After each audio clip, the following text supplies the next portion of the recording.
নমস্কাৰ বন্ধুসকল অসমীয়া গৃহিণী দীপাৰ আন এটি ভিডিঅ'লৈ আপোনালোক সকলোকে বহুত স্বাগতম জনাইছোঁ। আশা কৰিছোঁ আপোনালোক সকলোৱে ভালে আছে বুলি কিনে। আৰু আজিৰ এই থাম্বনেইলটো দেখি চাগে আপোনালোকে গমেই পাইছে যে এই ভিডিঅ'টো মই কিহৰ ওপৰত বনাই আছোঁ। বহুতে চাগে ভাবিব যে ইয়াৰ ওপৰতনো কি ভিডিঅ' বনাব লগা, যুগৰ পৰাটো চলিয়ে আহিছে, সকলোৱে মাক হয়। কিন্তু যেতিয়া আমি প্ৰথমবাৰৰ বাবে মা হ'বলৈ ওলাওঁ তেতিয়া আমি বহুত ভাল বেয়া অভিজ্ঞতাৰ মাজেৰে পাৰ হওঁ। সো মোৰ যিখিনি অভিজ্ঞতা হৈছিল বা মোৰ লগত যিখিনি ঘটনা ঘটিছিল এইখিনি সময়ছোৱাত, সো তাৰে ওপৰত ভিত্তি কৰি কিনে এই ভিডিঅ'টো মই বনাইছোঁ। আশা কৰিছোঁ আপোনালোকে চাই কিনে ভাল পাব। আৰু যিসকলে নতুনকৈ মাক হ'ব ওলাইছে বা প্লেনিং কৰি আছে তেখেতসকলৰ কাৰণে এই ভিডিঅ'টো অলপমান হ'লেও চাগে উপকাৰী হ'ব বুলি কিনে মই ভাবোঁ। গতিকে ভিডিঅ'টো শেষলৈকে চাই থাকিব। সো আৰম্ভ কৰিছোঁ ভিডিঅ'টো। যেতিয়া মই প্ৰথমবাৰৰ বাবে প্ৰেগনেণ্ট হওঁ তাৰ লগতো জড়িত কিছুমান কথা আছে, সেইখিনি মই আপোনালোকক প্ৰথমতে জনাই দিব বিচাৰিছোঁ। 2014 চনৰ 8 ফেব্ৰুৱাৰীত মোৰ বিয়া হৈছিলে আৰু তাৰপিছত বিয়াৰ 2 মাহ পিছত মই আগ্ৰাত গুচি আহিলোঁ। যিহেতুকে তেতিয়া মোৰ হাজবেণ্ডৰ চাকৰি আগ্ৰাত আছিলে, সেইবাবে মই তেখেতৰ লগত আগ্ৰাত থাকিবলৈ গুচি আহিলোঁ। তাৰে 8 মাহ পিছত মানে নৱেম্বৰ মাহত আমি প্লেনিং কৰিলোঁ যে আমি বৈষ্ণৱ দেৱীত ফুৰিবলৈ যাম। 20 তাৰিখ মোৰ তাৰিখ মনত আছে এতিয়াও। 20 নৱেম্বৰত মানে আমি গৈছিলোঁ, মানে যাত্ৰা আৰম্ভ কৰিছিলোঁ বৈষ্ণৱ দেৱীৰ কাৰণে। কিন্তু 25 তাৰিখে মানে 25 নৱেম্বৰত মোৰ মাহেকীয়া হোৱা ডেট আছিলে, কাৰণ মোৰ প্ৰত্যেকটো মাহৰ 28 দিনৰ মূৰে মাহেকীয়া হয়। গতিকে মই কনফাৰ্ম আছিলোঁ যে 25 তাৰিখে হোৱাটো হ'বই মোৰ, ভালদৰে জানো। তেতিয়া মই হাজবেণ্ডক কৈছিলোঁ যে 25 তাৰিখৰ আগত কিন্তু আমি মন্দিৰ দৰ্শন কৰিবই লাগিব। আৰু 20 তাৰিখে আমি ওলালোঁ আগ্ৰাৰ পৰা। 21 তাৰিখে ৰাতি পালোঁ আমি জম্মু। তাৰপিছত 21 তাৰিখে গোটেই ৰাতিটো আমি হোটেলত থাকি কিনে 22 তাৰিখে ৰাতিপুৱা আমি বৈষ্ণৱ দেৱীৰ কাৰণে যাত্ৰা আৰম্ভ কৰি দিলোঁ। বৈষ্ণৱ দেৱী জানেই আপোনালোকে কিমান ওখ পাহাৰত, আৰু আমি খোজকাঢ়ি কিনে গ'লোঁ।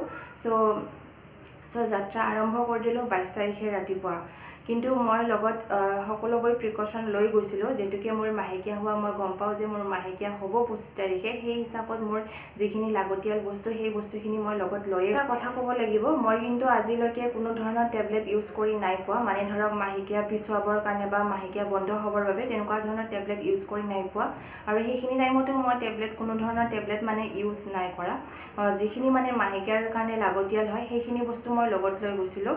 তাৰপিছত 22 তাৰিখে যিহেতুকে আমি ৰাতিপুৱা যাত্ৰা আৰম্ভ কৰিলোঁ, আৰু 22 তাৰিখে গধূলি ৰাতিপুৱা আমি 7টাৰ পৰা যাত্ৰা আৰম্ভ কৰিছিলোঁ, আৰু গধূলি 7টা বজাত আমি সম্পূৰ্ণ 12 ঘণ্টা লাগিছিল আমাক পাহাৰখন বগাওঁতে। তো গধূলি 7টা বজাত আমি বৈষ্ণৱ দেৱী মন্দিৰ পালোঁ। তাৰপিছত দৰ্শন কৰিলোঁ, অলপ সময় থাকিলোঁ। তাৰপিছত 23 তাৰিখে ৰাতিপুৱা আমি আকৌ হোটেল পালোঁ। মানে ৰাতিপুৱা 3টা নে 4টা বজাত চাগে আমি হোটেল পালোঁ। তাৰপিছত এটা দিন হোটেলত থাকি কিনে আমি আকৌ যাত্ৰা আৰম্ভ কৰিলোঁ চিমলালৈ। চিমলাতে সেইখিনি টাইমত আমি প্লেনিং কৰিলোঁ যে আমি চিমলাও ফুৰিবলৈ যাম। কিন্তু তাৰপিছতো মই হাজবেণ্ডক কৈছিলোঁ যে মোৰ মাহেকীয়া হ'ব, নাজানো মই ভালদৰে ঘূৰিব পাৰিম নে নোৱাৰিম। কাৰণ মাহেকীয়া হ'লে অভিয়াছলি তেনেকৈ ভাল নালাগে। সেইকাৰণে মই বাৰ কৈ আছিলোঁ যে ক'ব নোৱাৰোঁ মই ভালদৰে ঘূৰিব পাৰিম নে নোৱাৰিম। তাৰপিছত চিমলাত গ'লোঁ। চিমলাত জানেই চিমলাত বহুত এডভেঞ্চাৰ কিছুমান মই ঠাই ঘূৰিলোঁ, ঘোঁৰাত উঠিলোঁ। এবাৰ ঘোঁৰাৰ পৰা মই পৰিও গ'লোঁ। চিমলাত 3 দিন থকাৰ পিছত আমি তাৰপিছত যাত্ৰা আৰম্ভ কৰিলোঁ আৰু পাঞ্জাৱৰ পিনে। পাঞ্জাৱত আছিলে গ'ল্ড টেম্পল যে আছে, তাৰ সেইটো চাবলৈ কিনে আমি যাত্ৰা আৰম্ভ কৰি দিলোঁ। আৰু লগতে কোনোবা আছিলে হাজবেণ্ডৰ ফালৰ কোনোবা আলহী, তেখেতসকলৰ ঘৰতে থাকিলোঁ। পাঞ্জাৱত চাগে আমি এদিন নে 2 দিনহে আছিলোঁ। তাৰপিছত 25 তাৰিখ কিন্তু পাৰ হৈ গ'ল, কাৰণ 23 তাৰিখে আমি ওলালোঁ চিমলাৰ পিনে। চিমলাত 3 দিনমান থাকিলোঁ। 25 তাৰিখ পাৰ হৈ গুচি গ'ল। মই হাজবেণ্ডক ক'লোঁ যে মোৰ 25 তাৰিখে মাহেকীয়া হোৱা কথা আছিলে, কিন্তু এতিয়ালৈকে হোৱা নাই, কিহৰ কাৰণে বা। তাৰপিছত হাজবেণ্ডে ক'লে যে হয়তো আমি বহুত খোজ কাঢ়িছোঁ বা বহুত কিবা কিবি এনেকুৱা জাম্পিং কৰিছোঁ, চ' সেইকাৰণে চাগে মাহেকীয়াটো অলপমান লেট হৈ গ'ল। তো পাঞ্জাৱত ফুৰি আহি কিনে আমি ৰুম পাইছিলোঁ নৱেম্বৰৰ 30 তাৰিখে। মোৰ মনত আছে তাৰিখবিলাক। তাৰপিছত নৱেম্বৰৰ 30 তাৰিখে আমি আহি পালোঁ, মানে আগ্ৰাৰ ৰুম আহি পালোঁ। তাৰপিছত 1 তাৰিখ গ'ল, ডিচেম্বৰৰ 1 তাৰিখ গ'ল, 2 তাৰিখ গ'ল, 3 তাৰিখ গ'ল। 5 তাৰিখে ৰাতিপুৱাই মই হাজবেণ্ডক ক'লোঁ যে মই ঘৰতে একবাৰ চেক কৰি চাওঁ। মোৰ মনৰ পৰাই কিবা এটা কৈ আছিলে যে এবাৰ চেক কৰি চোৱা ভাল নেকি। কিন্তু হাজবেণ্ডে বাৰ কৈ আছিলে যে কিজানি আমি বহুত এনেকৈ জাৰ্ণি কৰাৰ কাৰণে পিৰিয়ডটো অলপমান লেট হৈ আছে। তাৰপিছত মই ভাবিলোঁ যে নাই নহয়, এবাৰ চেক কৰি চাওঁ। আৰু মই ঘৰত চেক কৰি চালোঁ, তো ৰিজাল্ট পজিটিভ ওলালে। তাৰপিছত লগে লগে আমি ডক্টৰৰ তাত ওচৰত গ'লোঁ। যিহেতুকে হাজবেণ্ডো ইমান এটা নাজানে বা মোৰো সিমান এটা আইডিয়া নাই, একো নাজানো এই বিষয়ে। তো লগে লগে ডক্টৰৰ ওচৰত গ'লোঁ। ডক্টৰে চেকআপ কৰিলে আৰু ৰিজাল্ট পজিটিভ ওলাল। বৈষ্ণৱ দেৱী দৰ্শন কৰি থকা সময়তে মই প্ৰাৰ্থনা কৰিছিলোঁ যাতে ঘূৰি যোৱাৰ পিছত এটা ভাল খবৰ শুনিবলৈ পাওঁ আৰু সেই হিচাপেই ঘূৰি অহাৰ পিছতেই আমি এটা ভাল খবৰ শুনিবলৈ পালোঁ। এইটো আমাৰ কাৰণে বহুত ডাঙৰ আচৰিত আৰু চমৎকাৰ বুলি ক'ব লাগিব। কাৰণটো হ'ল কাৰণ বৈষ্ণৱ দেৱী জানে কিমান ওখ পাহাৰত, সেই ওখ পাহাৰ মই খোজকাঢ়ি গৈছোঁ, খোজকাঢ়ি নামি আহিছোঁ, তাৰপিছত চিমলাত গ'লোঁ, চিমলাত গৈ কিনেও কিবাকিবি এডভেঞ্চাৰ কিবাকিবি কৰিলোঁ, তাৰ ওপৰত ঘোঁৰাত উঠিলোঁ, ঘোঁৰাৰ পৰা পৰিলোঁ এবাৰ। ইমানবোৰ হোৱাৰ পিছতো বেবীটো মোৰ ৰৈ গ'ল। চ' বহুত ডাঙৰ এটা চমৎকাৰ বুলি কিনে মই ভাবোঁ। কাৰণ কোৱা হয় প্ৰথম 3 মাহ বহুত ডাঙৰ ৰিস্কি হয়। প্ৰথম 3 মাহ যদি আপুনি অলপমান মানে চিৰিও বগায় তেতিয়াহ'লেও মিছকাৰেজ হোৱাৰ চান্স থাকে, বা যদি হেভি বস্তু দাঙে তেতিয়াও আপোনাৰ মিছকাৰেজ হোৱাৰ চান্স থাকে। গতিকে মই ইমানবোৰ কৰি যোৱাৰ পিছতো মোৰ বেবীটো ৰৈ গ'ল। তো এইটো মোৰ কাৰণে বহুত ডাঙৰ এটা চমৎকাৰৰ কথা। তাৰপিছত 8 মাহ যেতিয়া হয়, 8 মাহত মই ঘৰত গুচি আহিলোঁ গুৱাহাটীত, যিহেতুকে তাত কোনো ডাঙৰ তেনেকুৱা নাছিলে আগ্ৰাত, আৰু হাজবেণ্ড বা মই তেনেকুৱা মানে এই বিষয়ে সিমান এটা আইডিয়া নাছিলে কেনেকৈ কি কৰিব লাগিব। সেইবাবে ভাবিলোঁ যে আমি ঘৰত গুচি যাওঁ আৰু ঘৰতে আমি ডেলিভাৰী কৰাম। সেই হিচাপে 8 মাহ যেতিয়া মোৰ হয় মই ঘৰত গুচি আহিলোঁ, কিন্তু হাজবেণ্ড গুচি গ'ল আৰু মোক ঘৰত থৈ কিনে তেখেত আকৌ গুচি গ'ল আগ্ৰাৰ পিনে। তাৰপিছত যেতিয়া মোৰ 9 মাহ হয় তেতিয়া মই মাৰ ঘৰতে আছিলোঁ। মাৰ ঘৰৰ পৰাই মই চেকআপ কৰিছিলোঁ, আৰু মই চেকআপ গৈছিলোঁ মানে কৰিছিলোঁ বশিষ্ঠৰ MH হস্পিটেলত, যিহেতুকে মোৰ হাজবেণ্ড ডিফেন্সত চাকৰি কৰে। সেই হিচাপে মই বশিষ্ঠৰ যিখন MH হস্পিটেল হয় তাত মই চেকআপ কৰিছিলোঁ, তাতে মই দেখুৱাই আছিলোঁ চববিলাক। যেতিয়া মোৰ 9 মাহ হয়, 9 মাহত মোৰ ওজন হৈ গ'লগৈ 92 kg। বহুত ওজন মোৰ বাঢ়ি গ'ল। তাৰপিছত মোৰ আচলতে ডেলিভাৰী ডেট আছিলে 8 আগষ্টত। মোৰ তাৰিখবিলাক কিন্তু সঁচাকৈ এতিয়াও বহুত ভালদৰে মনত আছে। 8 আগষ্টত মোক ডেট দিয়া হৈছিলে যে সেইটো তাৰিখৰ ভিতৰত মানে হৈ যাব। কিন্তু যেতিয়া মই 20 জুলাই তাৰিখে চেকআপত গ'লোঁ তেতিয়া ডক্টৰে ক'লে যে এডমিট কৰাব লাগিব। কাৰণটো হ'ল মোৰ পানী একেবাৰে কমি গৈ আছে, কাৰণ পানী কমি থাকিলে বেবীটো মানে কি থাকিব নোৱাৰে, তেনেকুৱা কিবা কথা আছে, মই ইমান নাজানো সেইটো বিষয়ে। ক'লে ডক্টৰে চাই কিনে ক'লে যে পানী একেবাৰে নাই, আৰু পানী যদি কমি যায় তেতিয়াহ'লে বেবীটোৰ কাৰণে প্ৰব্লেম হৈ যায়, সেইবাবে অপাৰেশ্যন কৰিব লাগিব। কিন্তু তাৰপিছতে মোক 20 তাৰিখে এডমিট কৰালে। চেকআপত গৈছিলোঁ কিন্তু সেইদিনাখনে মোক এডমিট কৰাই ল'লে। তাৰপিছত 20 জুলাই মানে 20 তাৰিখে 2015ৰ 20 জুলাই তাৰিখে মোক হস্পিটেলত এডমিট কৰোৱা হ'ল। তাৰপিছত মই এডমিট হৈ গ'লোঁ, আৰু তেতিয়া মোৰ হাজবেণ্ডো গুচি আহিল আৰু আগ্ৰাৰ পৰা ছুটি লৈ কিনে তেখেতে এমাহ নে 1.5 মাহৰ ছুটি লৈ কিনে গুচি আহিল ঘৰত। তাৰপিছত মই এডমিট হৈ গ'লোঁ, যিহেতুকে মোৰ পানী কমি আছিলে সেইবাবে ডক্টৰে ক'লে যে এডমিট কৰাব লাগিব, আৰু সেই হিচাপে মই এডমিট হৈ গ'লোঁ। কিন্তু তাৰপিছত মোক ইনজেকশ্যন দিয়া হ'ল যাতে মোৰ নৰ্মেল ডেলিভাৰী হয়, পেইন হয়, তাৰ বাবে মোক 3টাকৈ ইনজেকশ্যন দিয়া হ'ল। কিন্তু 3টাকৈ ইনজেকশ্যন দিয়াৰ পিছতো মোৰ কোনো ধৰণৰ বিষ ষ্টাৰ্ট নহ'ল বা কোনো ধৰণৰ মানে পেইন নহ'লেই মোৰ। তো তেতিয়া ডক্টৰে 22 তাৰিখে ৰাতি কৈ গ'ল যে অহাকালি মানে 23 জুলাই তাৰিখে আমি ৰাতিপুৱা অপাৰেশ্যন কৰিম, মানে চিজেৰিয়ান কৰিব। সেই হিচাপে মোক কৈ কিনে গুচি গ'ল ডক্টৰ। তাৰপিছত 23 জুলাই তাৰিখে ৰাতিপুৱা মোক চিজাৰিয়ানৰ কাৰণে ভিতৰৰ পিনে লৈ গ'ল, OTৰ পিনে লৈ যোৱা হ'ল, অপাৰেশ্যনৰ ৰুমৰ পিনে। যেতিয়া মোক অপাৰেশ্যনৰ ৰুমৰ পিনে লৈ যোৱা হ'ল, মানে সেইখিনি যি মুহূৰ্ত বা অৱস্থা মই চাগে কেতিয়াও কাকো ক'ব নোৱাৰিম। কাৰণ ইমান বেছি ভয় লাগিছিল, কাৰণ জীৱনত মই কোনোদিনো হস্পিটেলত থকা নাছিলোঁ বা কোনোদিনো যোৱা নাছিলোঁ, তেনেকৈ এডমিট হৈ পোৱা নাছিলোঁ। আৰু যেতিয়া মই এডমিট হ'লোঁ ডাইৰেক্ট মোক একেবাৰে অপাৰেশ্যন থিয়েটাৰলৈকে লৈ যোৱা হ'ল। গতিকে আপোনালোকে চাগে ভাবিব নোৱাৰিব যে সেইখিনি টাইমত মোৰ অৱস্থা কেনেকুৱা হৈ আছিল। ইমান ভয় ক'ব নোৱাৰোঁ, মানে বাৰ মোৰ ডক্টৰে BP চেক কৰি আছে আৰু মোৰ BP হাই হৈ যাই আছে, কাৰণ ভয়তে একেবাৰে অৱস্থা নাই। আৰু সেইকাৰণে মোৰ বহুত টাইম লাগিল অপাৰেশ্যন কৰাৰ সময়ত। আৰু BP যদি আপোনাৰ হাই হৈ থাকে তেতিয়াহ'লে অপাৰেশ্যন কৰিব নোৱাৰে ডক্টৰে। সেইকাৰণে এজনী লেডিজ ডক্টৰ আহিল মোৰ ওচৰত, অসমৰ নাছিলে কিন্তু বাহিৰৰ কোনোবা এজনী ডক্টৰ আছিলে, মোৰ মনত আছে এতিয়াও তেখেতৰ কথা। তেখেতে ইমান ধুনীয়াকৈ কথাবোৰ বুজাই ক'লে, মূৰৰ ওপৰত এনেকৈ হাত দি কিনে কৈ আছে, যিহেতুকে মোৰ কিন্তু ঘৰৰ মানুহ চববিলাক আহিছিলে কিন্তু বাহিৰত বহি আছিলে, ভিতৰত কাকো আহিবতো নিদিয়েই, পাৰ্মিশ্যন নাথাকে ভিতৰত আহিবৰ বাবে। তাৰপিছত যিজনী ডক্টৰ আছিলে মোৰ কাষত, সেই ডক্টৰজনীয়ে মোক ইমান ধুনীয়াকৈ কথাবোৰ বুজালে, মূৰৰ ওপৰত সেনেকৈ হাত দি আছে। তাৰপিছত একো নহয়, এইবিলাক চব নৰ্মেল হয়, তই বাছ মানে কি চকু বন্ধ কৰি তোক ইনজেকশ্যন দিয়া হ'ব, তাৰপিছত তই একো গমেই পাব নহয় যে তোৰ অপাৰেশ্যন হৈ আছে নে কি হৈ আছে। তো তো এনেকৈ কিবা কিবি বহুত কিবা ভালদৰে বুজাৰ পিছতহে মই নিজকে অলপমান শান্ত কৰি ল'লোঁ আৰু তেতিয়া মোৰ বিপি অলপমান ডাউন হৈ গ'ল আৰু যেতিয়া মোৰ বিপি ডাউন হৈ গ'ল তেতিয়া মোক অপাৰেশ্যন যিটো মেইন অপাৰেশ্যন থিয়েটাৰ তাত মোক লৈ যোৱা হ'ল আৰু জীৱনত প্ৰথমবাৰৰ বাবে মই অপাৰেশ্যন থিয়েটাৰ দেখিছিলোঁ সেইদিনাখন। এতিয়াও ভাবিলে মোৰ ভয় লাগে, সঁচা কথা কওঁ মোৰ মনেৰে কৈছোঁ এইখিনি কথা যে মোৰ বহুত বেছি ভয় লাগে অপাৰেশ্যন বা ডক্টৰৰ ওচৰত যোৱা এইবোৰ কথা মানে বহুত বেছি ভয় লাগে। এতিয়া মই ইনজেকশ্যনক ভয় কৰিছিলোঁ আগতে, যেতিয়া মানে ইনজেকশ্যন দিয়ে সেইখিনি সময়ত মোৰ অৱস্থা নোহোৱা হৈ যায়, ইনজেকশ্যনক ভয় লাগে আৰু তেতিয়া মোক অপাৰেশ্যনৰ কাৰণে ভিতৰলৈ লৈ যোৱা হৈ আছে তাতেতো আৰু ক'বই নালাগে, একেবাৰে অৱস্থা নাই মোৰ ভয়তে। কিন্তু যেতিয়া ডক্টৰজনীয়ে মোক ভালদৰে কথাবোৰ বুজালে তেতিয়া অলপমান মোৰ বিপিটো ডাউন হৈ গ'ল আৰু তেতিয়া মোক ভিতৰৰ পিনে লৈ যোৱা হৈ গ'ল অপাৰেশ্যন। তাৰপিছত মোক অপাৰেশ্যন যিটো মেইন ৰুম হয় তাত লৈ যোৱা হৈ গ'ল। তাৰপিছত এনেষ্টেচিয়া বুলি কয় চাগে ইনজেকশ্যনটোক, সেইটো এনেষ্টেচিয়া ইনজেকশ্যন মোৰ দিয়া হ'ল পিছপিনে। তাৰপিছত মোৰ একো হোচ নাই, মানে চব গম পাওঁ ৰুমটোৰ ভিতৰত কি হৈ আছে কি হোৱা নাই চব কথাই গম পাওঁ, কিন্তু মানে কি বডিৰ আধা পাৰ্ট আপোনাৰ মানে চেঞ্জলেছ হৈ থাকে, এইখিনিৰ পৰা চেঞ্জলেছ হৈ থাকে। গতিকে এইখিনিৰ কথা একো এনেকুৱা লাগিছিল যে মোৰ এইখিনি নায়েই, অকল মোৰ মূৰটোহে আছে। তো সেইবিলাক ভাবি কিনে আৰু বেছি মোৰ ভয় লাগি আছে। তাৰপিছত অপাৰেশ্যন হৈ আছে, অপাৰেশ্যন কৰা গম পাওঁ, ডক্টৰ 2টা নে 3টা ডক্টৰ আছিলে, তেখেতে ভালদৰে অপাৰেশ্যন কৰি আছে।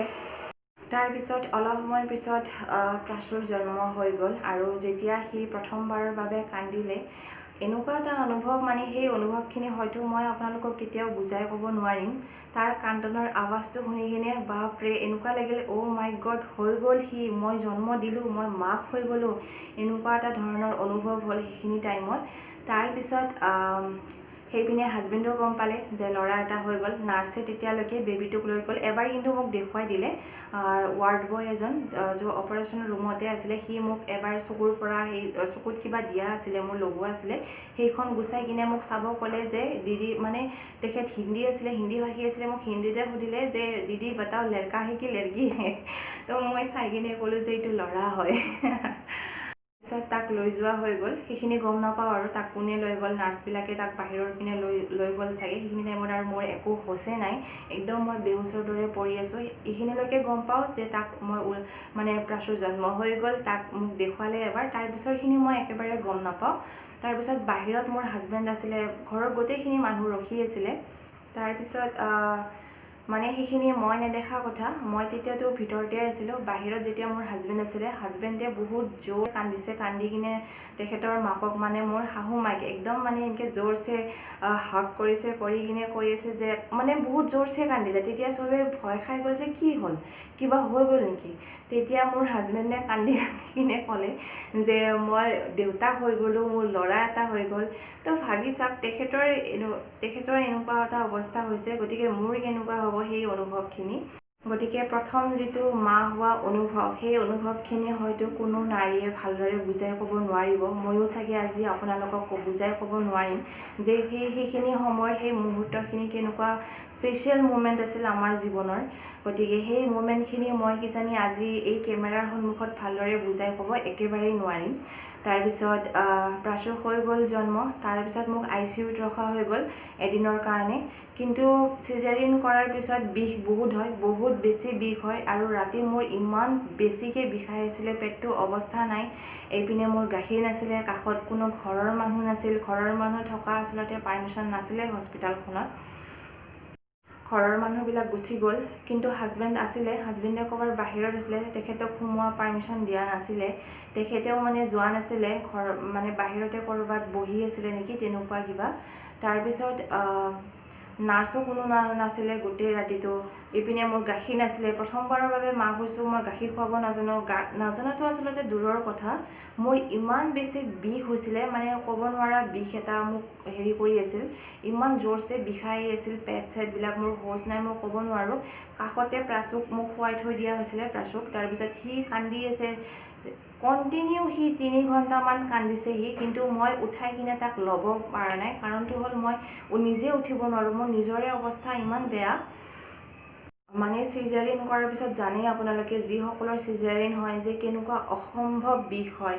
আৰু হস্পিটেলখনত কোনো নাৰ্ছ নাছিলে। ICUত যদিও মোক ৰখা হৈছিলে ৰুমটোৰ ভিতৰত, কোনো নাৰ্ছে নাছিলে। এজনী নে দুজনী ডক্টৰ আছিলে, য'ত তেখেতসকলে নিজৰ নিজৰ ৰুমত আছিলে, অলপমান দূৰৰ ৰুমত আছিলে। তাৰপিছত প্ৰাচু কণ্টিনিউ 3 দিন মানে কি 3 ঘণ্টামান কান্দিয়ে আছে। তাক মই ৰখাব পৰা নাই, ল'ব পৰা নাই, হাতখনৰে বাছ এনেকৈ ধৰি আছোঁ। কিন্তু মোৰ এনেকুৱা লাগিছিল যে মই উঠি কিনে তাক বাছ লৈ লওঁ একলা, তেনেকুৱা টাইপ লাগিছিলে। কিন্তু নহ'লগৈ, নোৱাৰিলোঁ মই তাক ল'বৰ কাৰণে। তেতিয়া এজনী ডক্টৰ ওলাই আহিল আৰু ওলাই আহি কিনে মোক ইনজেকশ্যন দিলে পেইনটো কমোৱাৰ কাৰণে, কাৰণ অত্যন্ত বিষ আছিলে, বহুত বেছি বিষ। চ' মই ভাবোঁ যে চিজাৰিয়ানতকৈ নৰ্মেল হোৱাটো বহুত বেছি ভাল, কাৰণ নৰ্মেল হোৱা টাইমত কি হয় 12 ঘণ্টা কণ্টিনিউ বিষায়। কিন্তু যেতিয়া বেবীটো হৈ যাব, বেবীটো হৈ যোৱাৰ পিছত আপোনাৰ কোনো ধৰণৰ প্ৰব্লেমেই নাথাকে বা কোনো ধৰণৰ বিষ নাথাকে। আপুনি এনেকুৱা আগৰ যেনেকৈ নৰ্মেল হয় তেনেকুৱা ধৰণৰ হৈ যায়। গতিকে নৰ্মেলটো বহুত বেছি ভাল চিজাৰিয়ানতকৈ। চিজাৰিয়ান কৰা সকলৰ ইমান বেছি প্ৰব্লেম, যেতিয়া চিজাৰিয়ান হৈ যায়, অপাৰেশ্যন হৈ যোৱাৰ পিছত আপোনাৰ একেবাৰে অৱস্থা নাথাকে, পেটৰ বিষ, কঁকালৰ বিষ, ইমান বেছি বিষ হৈ যায়, অত্যন্ত বিষ। মোৰ কিন্তু তেনেকুৱা হৈছিলে, অত্যন্ত বিষ। তো গোটেই ৰাতিটো প্ৰাচুৱে কান্দি থাকিলে। তাক মই গাখীৰ খুৱাব পৰা নাই, গাখীৰ মোৰ নাছিলেও, কিন্তু সেইখিনি টাইমত একদমেই মোৰ গাখীৰ নাছিলে। তাৰপিছত নেক্সট ডে মোক নৰ্মেল ৱাৰ্ডত লৈ যোৱা হৈ গ'ল। মানে গধূলিলৈকে চাগে মোক নৰ্মেল ৱাৰ্ডলৈকে মানে শ্বিফ্ট কৰি দিলে। তেতিয়াও কিন্তু মোৰ বিষ চলিয়ে আছিলে। তেতিয়াও মোক ইনজেকশ্যন দিছিলে বিষ কমোৱাৰ কাৰণে। আৰু প্ৰাচুক মই এদিন ধৰি কিনে গাখীৰ খুৱাব পৰা নাছিলোঁ, কাৰণ গাখীৰ নাছিলেই মোৰ তাত। আৰু ঘৰৰ মানুহকো তেনেকুৱা মানে আহিবলৈ পাৰ্মিশ্যন দিয়া নাছিলে, কাষত নাৰ্ছ নাথাকে। খঙো উঠিছিলে অলপমান যে ঘৰৰ মানুহক আহিবলৈ পাৰ্মিশ্যন নিদিয়ে, নাৰ্ছ নাথাকে কাষত, তেনেকৈ মই কেনেকৈ কি কৰোঁ। ইপিনে মোৰ বিষত অৱস্থা নাই, ইপিনে প্ৰাচুৱে কান্দি আছিলে। তো মানে সেইখিনি টাইমত যি এটা অৱস্থা হৈছিলে মোৰ, সেই অৱস্থাখিনি মানে একেবাৰে বেয়া অভিজ্ঞতা সেইখিনি মোৰ। মই ভাবোঁ যে জীৱনত কাৰো এনেকুৱা যাতে নহওক। আৰু কাষত এটা পানীকেঁচুৱা আপোনাৰ কান্দি আছে আৰু আপুনি উঠি কিনে ল'ব নাই পাৰা। গতিকে ভাবি চাওকচোন কিমান বেয়া সময় সেইখিনি। হয়তো মই বুজাই ক'ব পৰা নাই আপোনালোকক ভালদৰে। চ' সেই অৱস্থাখিনিৰ কথা ভাবিলে এতিয়াও মোৰ বহুত বেছি বেয়া লাগে। তাৰপিছত এদিন গ'ল, 2 দিন গ'ল, 3 দিন ধৰি কিনে প্ৰাচুৱে গাখীৰ খাব পোৱা নাছিলে। মোৰ তাত গাখীৰ নাছিলে আৰু মই খুৱাব জনাও নাছিলোঁ আচলতে। তাৰপিছত 3 দিনাখন মই কি কৰিলোঁ, তেতিয়া মই অলপমান বাছ ছাপৰ্ট দি কিনে উঠিব পৰা হৈছিলোঁ আৰু। তো 3 দিনৰ দিনাখন ৰাতি যেতিয়া প্ৰাচুৱে বহুত কান্দি আছিল, তেতিয়া তাক মই উঠালোঁ কিবাকৈ। আৰু নৰ্মেল ৱাৰ্ডত এজনী মাইকী আছিলে, তেখেতে মোক সহায় কৰিলে, তেখেতে মোক উঠাই দিলে। মই তেনেকেই প্ৰাচুক কোলাত লৈ কিনে ডক্টৰৰ ৰুমত গ'লোঁ আৰু ক'লোঁ যে বেবী কণ্টিনিউ কান্দি আছে। তাৰপিছত 3 দিনৰ দিনাখন তাক মই ডক্টৰৰ ওচৰত তেনেকৈ দাঙি লৈ গ'লোঁ। ডক্টৰক ক'লোঁ যে প্লিজ কিবা এটা কৰি দিয়ক, কাৰণ ইমান কণ্টিনিউ ধৰি কিনে সি কান্দি আছে। মই তাক গাখীৰ খুৱাব জনা নাই। তাৰপিছত হয়তো মোৰ গাখীৰ আছিলে, কিন্তু গাখীৰ সি খাব জনা নাই আৰু মই খুৱাব জনা নাই। সেইকাৰণে সি ভোকতে কান্দি আছিলে, বাকী অইন একো কাৰণ নাছিলে। তাৰপিছত ডক্টৰে মোক দেখুৱাই দিলে ভালদৰে কেনেকৈ গাখীৰ খুৱাব লাগে, তেখেতে শিকাই দিলে। যিজনী ডক্টৰে মোক অপাৰেশ্যন থিয়েটাৰত ভালদৰে বুজাইছিল, সেইজনী ডক্টৰ সেইদিনাখন ডিউটিত আছিলে ৰাতি। তো লাকিলি তেখেতকে মই লগ পালোঁ আৰু তেখেতে মোক ভালদৰে শিকাই দিলে যে কেনেকৈ গাখীৰ খুৱাব লাগে বেবীক। তো মই জনা নাছিলোঁ, একেবাৰে জনা নাছিলোঁ, আইডিয়া নাছিলে। তেখেতে মোক ভালদৰে শিকাই দিলে। তাৰপিছতহে প্ৰাচুৱে ভালদৰে গাখীৰ খালে। আৰু সেইদিনাখন 3 দিনৰ দিনাখন প্ৰাচুৱে গাখীৰ খালে। আৰু গাখীৰ খাই কিনে যি বাজে ৰাতি শুইছে সি ৰাতিপুৱাহে চকু মেলিল। চ' সেইদিনাখন মোৰ বহুত বেছি ভাল লাগিল যে ফাইনেলি সি গাখীৰ খালে, মোৰ খাই কিনে গোটেই ৰাতিটো নাকান্দাকৈ শুই আছিলে। তো এয়াই আছিলে মোৰ প্ৰথমবাৰৰ বাবে মাক হোৱাৰ অভিজ্ঞতা। কিছুমান ভাল অভিজ্ঞতা আছিলে, কিছুমান বেয়া অভিজ্ঞতা আছিলে। আশা কৰিলোঁ আপোনালোকে ভিডিঅ'টো চাই কিনে ভাল পাইছে। যদি ভাল পাইছে তেতিয়াহ'লে প্লিজ এটা লাইক কৰিব, কমেণ্ট কৰি কিনে নিশ্চয় জনাব। আৰু প্লিজ চেনেলটো ছাবস্ক্ৰাইব কৰি দিব। আৰু প্লিজ শ্বেয়াৰ নিশ্চয় কৰিব। যিসকলে নতুনকৈ মাক হ'ব ওলাইছে তেখেতসকলে চাগে অলপ হ'লেও এই ভিডিঅ'টো চালে কিছুমান কথা বুজিব পাৰিব যে প্ৰেগনেঞ্চিৰ সময়ত, ডেলিভাৰীৰ সময়ত কিমান আমি ভাল বেয়া অভিজ্ঞতাৰ মাজেৰে সময়বোৰ কটাবলগীয়া হৈ যায়। গতিকে প্লিজ ভিডিঅ'টো নিশ্চয় শ্বেয়াৰ কৰিব আৰু ছাবস্ক্ৰাইব কৰাৰ পিছত বেল আইকনটো প্ৰেছ কৰিবলৈ কিন্তু একেবাৰে নাপাহৰিব। আৰু যদি আপোনালোকৰ কিবা সুধিবলগীয়া আছে তেতিয়াহ'লে মোক নিশ্চয় সুধিব। গতিকে আহিছোঁ আজিলৈ, লগ পাওঁ পুনৰ আপোনালোকক এটা নতুন ভ্লগত।